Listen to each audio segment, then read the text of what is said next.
What's happening, Panda Nation? Peter Von Panda here. How to get rid of carbon in your engine.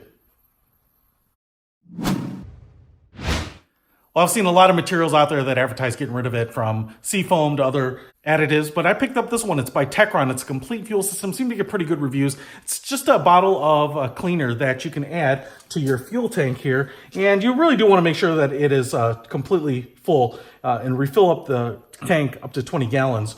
And one of the things that I've kind of learned, my trick is I like doing it at the gas station so that I can fill up my gas tank right afterwards and use the filling of the gas tank as agitation to kind of even it out. But it's supposed to actually kind of clear those carbon deposits. You know, direct injection might not work so much, but maybe carbon deposits on the pistons.